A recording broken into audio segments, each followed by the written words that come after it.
Welcome, this is Stephanie Neal, Chapter 23, House of Ancestors and Spirits. Other experiences. There are exceptions when only working with spirits in specific appointed time. Sometimes a spirit will come to you in a dream and ask for help, perhaps to give a message to someone.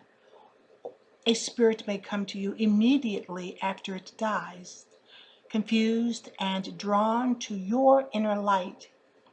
In this case, always send the spirit to the source's light, pray for it, and gently let it go toward the light.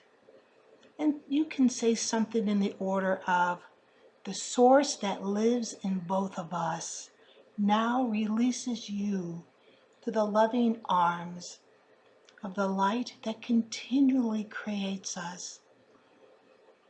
There are spirits who may remain in the place where you live, are happy being there, and do not want to be rescued. They know they are dead and may have crossed over, but still return from time to time. They may be possessive of what was once theirs and resent your presence. You may catch glimpses of these spirits out of the corner of your eye, or feel their presence, or hear them breathe, or smell cigarette smoke or perfume, or see them very clearly. Now, this smell can become overwhelming and unpleasant at times. Now, this is what Crystal said, quote, "In a house where I lived with a friend for a few years, I frequently smelled perfume so strongly I almost could not stand it. My friend's aunt had lived in the house before her for many years before she died. The chair I sat in was the same place she had sat, and I took strong perfume as an indication that she did not want me to sit there. So I said okay and changed chairs. I could not see the television well from that angle, and eventually moved back to the first chair with an apology to my friend's aunt. I still smelled the perfume from time to time, but never so strongly, so she must have accepted my apology. Some spirits want your attention, but not your help, and can be obnoxious if you pay too much attention to them. Ask your spirit guides what to do in these situations, or ask your higher self, the oldest part of you." Close quote. As Crystal continues, there were many spirits in the old witch school building in Hoopeston. There was a male spirit upstairs where the seances were held, who would walk back and forth behind the table we sat, quite upset at our presence. He had been a foreman when it was a ceramics factory, and felt we were intruding on his space. He did not understand what we were doing, and he clearly did not want us there. We prayed for him and continued. In the early years of the 20th century in Hoopeston, Illinois, there was a severe flu outbreak, and many people died. The mortuaries were full, and the witch school building had been used as a temporary morgue. Many spirits remained from this time, especially children. We frequently heard a ball bouncing and other sounds of playing children. I and other people at witch school would read children's stories to them from time to time. Close quote. To how to contact a departed loved one. The spirits of those we love often visit us to see if we are okay, to reassure us, and to let us know they still live. Although conscious contact can be unnerving, it is also a comfort. Choosing whom you will try to contact, be sure this is someone you were in a good relationship and who returned the love you feel. Do not select someone with which you are actively grieving. This can be a block to the communication. Ask this spirit to come to you and make itself known to you. Talk to this spirit often in your mind, as though the spirit were still physical. Pray for the well-being of the spirit. Do this on a regular basis, and you will be rewarded with contact in some form. When you are comfortable with visits from the spirit, ask the spirit to appear to you visually, if you prefer. Do not try to keep a spirit around all the time, as though they were still physical. This is a misuse of this kind of connection. A spirit has work and activities where it resides, with a full life there. Be content with occasional visits. Improving your mediumship. Continue to work with your guides on a weekly basis to develop your mediumship. Continue to ask them for help in being more specific.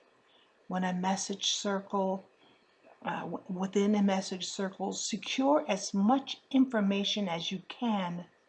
Go deeper than when you first received your information. Ask your guides for names, times, places, among many other specifics. Record this information and confirm it if possible. If you cannot find a credible message circle to join, start one of your own. Set definite ground rules: no drama, only serious seekers, no interruptions or long monologues.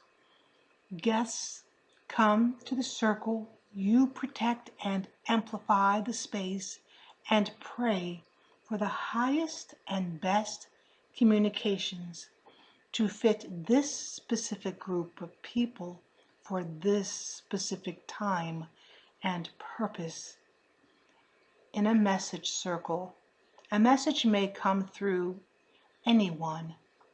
Guests are silent unless giving or receiving a message. There will often be many periods of silence. Start and end at a definite time. 1 hour is plenty of time to devote to this activity. Be clear that you cannot guarantee that a specific person will come through. And remember, the information you receive does not come from you, it comes through you, like a hollow bone.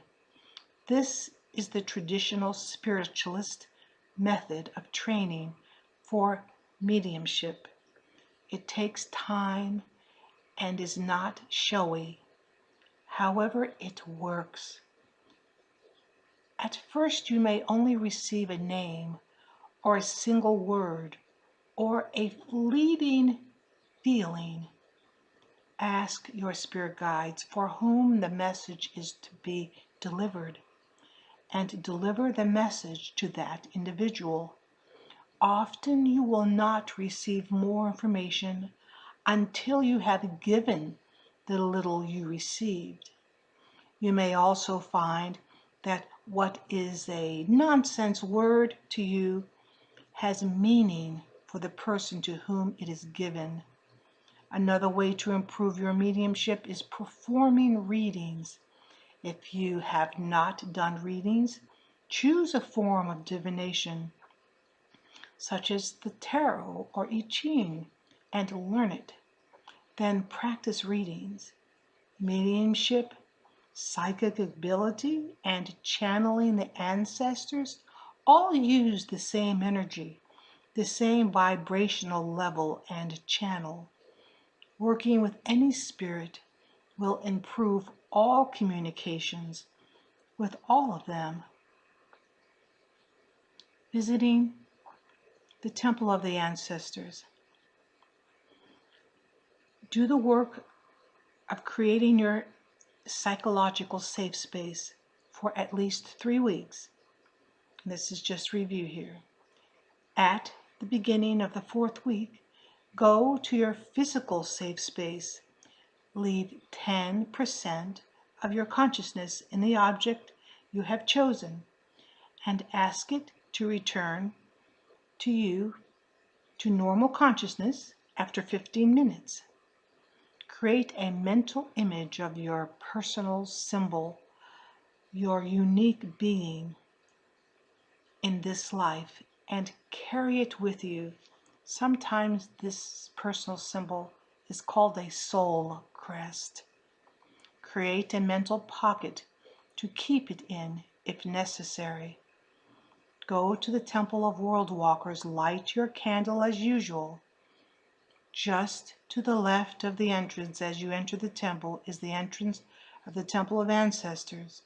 See the brilliant white light that fills the archway to this temple. Cross the threshold and stand within this white light.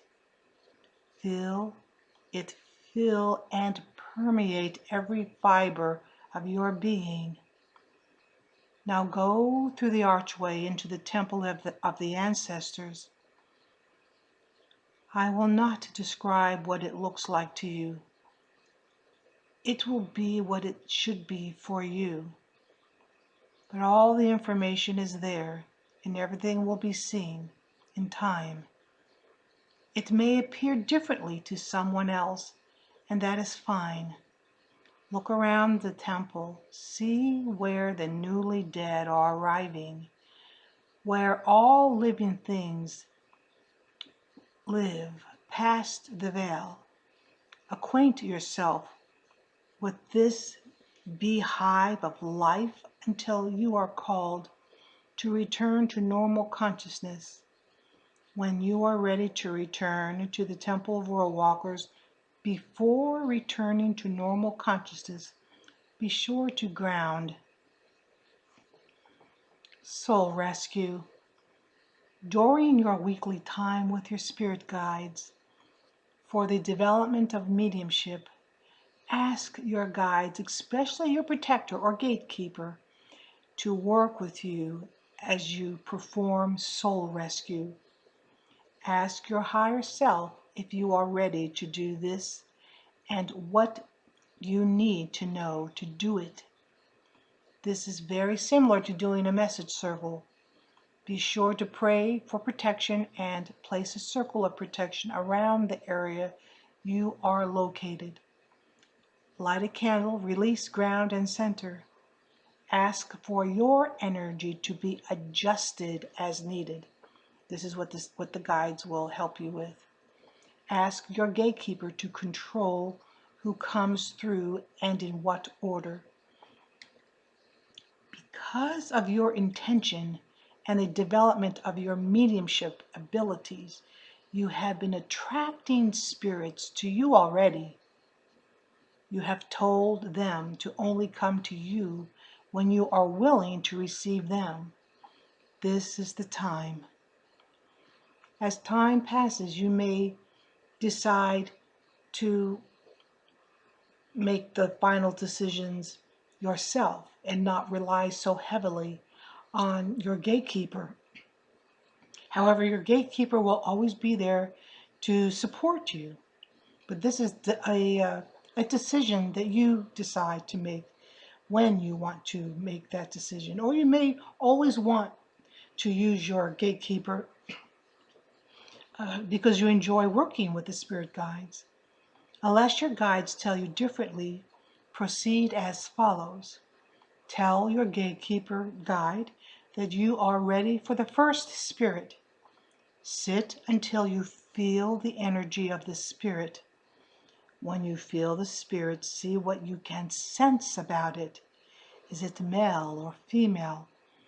What is its age? Does it know it has died? Is there any other details you can secure? Is it an animal or a tree? You may ask your guides for clarification if needed. Talk to the spirit if you can. If you cannot have your gatekeeper communicate with them, what kind of spirit is this? Is it earthbound, or has it crossed over and needs only to give a message to someone?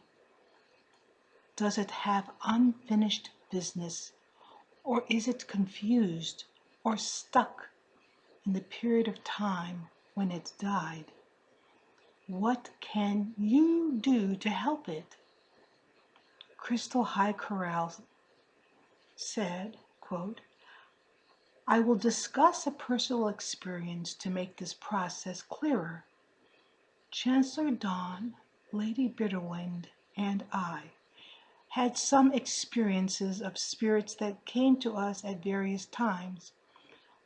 One of these was a male spirit who had remained earthbound because of concern for a loved one left behind. He knew he was dead, but would not cross because of this concern. He was also stuck in the period of time when he had died and did not realize that many years had passed. We explained this to him and asked that the spirit of this loved one come to meet him to help him walk across. The spirit did, and we talked him into going into the light with his loved one. We focused on this until we felt that he had crossed, prayed for him, then shut down the session. When you have worked with the spirits who stepped forward, or when your hour is up, ask your gatekeeper to close the circle. This is a good time to discuss your experiences with your guides. They may give you feedback about the session, expand on a particular situation, or have a suggestion for something else that might have been done.